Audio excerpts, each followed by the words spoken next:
Yo, bon, bah l'hiver a commencé, on peut plus rouler, on s'ennuie, on pense toujours à la saison prochaine. Bon bah autant faire quelque chose d'utile. Donc là j'ai envisagé de faire un sèche-casque et un sèche-gants. Donc je vais vous montrer comment j'ai procédé. Ça vaut peut-être pas ce qu'il y a sur le marché, mais bon, ça m'a permis de m'occuper et je l'ai intégré à mon étagère en plastique Casto. Donc on va commencer par acheter du matériel. Donc là en l'occurrence ce sont deux ventilateurs que j'ai achetés à Leroy Merlin, bon, 7 balles l'unité, et des tubes en PVC. Et l'objectif du coup c'était de l'encastrer dans une des planches des étagères en plastoc qu'on a tous sur circuit. Et voilà, de l'encastrer pour avoir et le sèche-cache, comme ça quand tu rentres de session tu le poses, il sèche, les gants à la même. Mais je vais vous montrer du coup comment j'ai procédé. Bon bah dans un premier temps on prend sa scie à métaux et on coupe les supports du ventilateur, donc juste la reine sous le soleil. Donc vous avez remarqué que c'est un ventilo USB et qu'il a deux positions. C'était pas volontaire. À la base je voulais mettre un chauffage de salle de bain, mais je me suis dit que j'allais être tellement botch que j'allais tout faire fondre. Mais donc du coup le ventilateur c'est une bonne idée. Donc grosso modo l'idée c'est de présenter les ventilateurs comme ça, donc de faire un trou de la surface du truc noir, de l'enfoncer, de faire sortir les câbles par en dessous, pour ensuite sur la planche du dessous faire différents branchements pour faire les branchements. Là dans l'occurrence j'en avais pris un que pour le casque et un deuxième du coup pour les gants. Donc vu que j'ai pas de scie cloche de cette taille là, système D, hein, du coup j'ai tracé rapidos le contour, j'ai percé et j'ai commencé à découper au cutter. Malheureusement faites attention, ces étagères elles se cassent facilement, donc vous êtes un peu obligé de rattraper ça au Dremel. C'est quand même bien d'en avoir un. Normalement j'essaie d'utiliser des outils que tout le monde a, mais là en l'occurrence un Dremel c'est quand même pas de refus pour terminer les petits raccords. Donc voilà, intégré. Donc le ventilo a deux positions, donc le but c'est de mettre comme ça, je fais pas spécialement de bruit.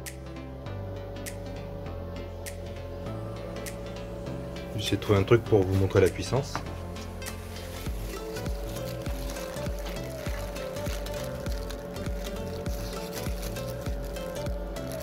Bon, ça fait du vent. C'est difficile de montrer le vent sur une vidéo. Voilà, donc pour le casque, l'objectif ça va être de mettre juste ça. Voilà, comme ça on plug le casque dessus. Je vais essayer de faire une photo avec le montage. Et je vais essayer de mettre le deuxième ici pour les gants, et je vais emmancher les gants du coup dans les tubes là pour que l'air soit réparti entre les deux tubes et puisse sécher les gants entre les deux sessions. On va terminer le sèche-casque. Je vais prendre un peu plus de recul. Hop, bon, c'est tout con, hein, c'est sur l'étagère, donc vous imaginez que ça s'empile et que c'est la partie du haut forcément. Donc là en fait j'ai tout collé à la colle à tube. Voilà, tout simplement. Alors, petit bémol, c'est que je pense que ça risque de travailler et la colle elle risque de casser. Donc je vais peut-être le coller avec du silicone, le recoller avec du silicone ou pas. Je vais voir à l'usage. Donc là, il y a un ventilo qui distribue sur les deux bouches qui sont là, un qui distribue celui-là, donc celui-là c'est pour le casque, celui-là c'est pour les gants. Normalement à la base j'avais prévu de mettre des embouts comme ça sur le dessus, mais je pense que je le ferai pas. J'ai prévu une prise interrupteur avec ça pour le couper quand je vais sur les sessions, et une prise libre pour le téléphone. Mes ventilos sont USB, donc là ils dépassent pas trop, on a accès aux deux positions du ventilateur, et là du coup je vais le mettre en marche et je vais vous positionner les gants. Donc voilà, avec les gants positionnés, ça fait un peu épouvantail, c'est pas hyper sexy de la mode.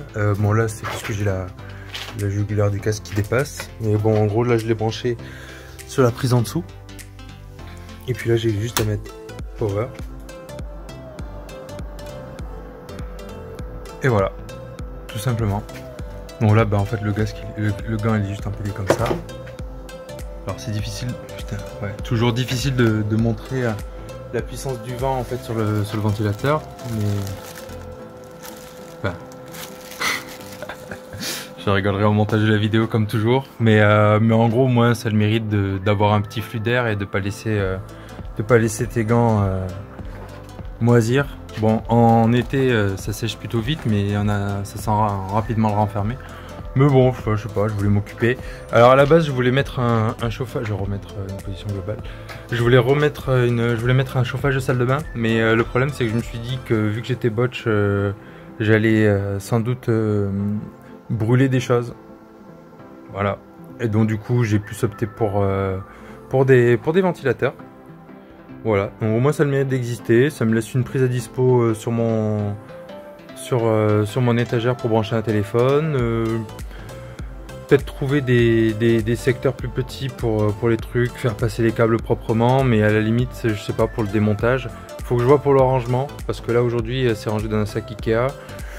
Je sais pas si ça va pas abîmer le dessus, sachant que j'ai collé les tubes. Je me rends compte que peut-être que j'aurais pas dû faire au moins les cornes.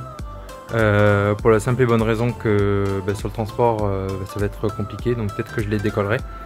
Mais globalement, je suis quand même assez satisfait du résultat. À voir du coup en pratique, et n'hésitez pas à me dire si ça vous a plu et si vous trouvez l'idée bien. Ou voilà, donc là pour le global, sans compter l'étagère, juste les tubes en PVC, la colle et les deux ventilos, il y en a pour 30 €. Voilà, et la colle je l'avais, 6 cloches, tout ça, global. Bon, à bientôt pour une prochaine vidéo et profitez bien de votre hiver. Ciao.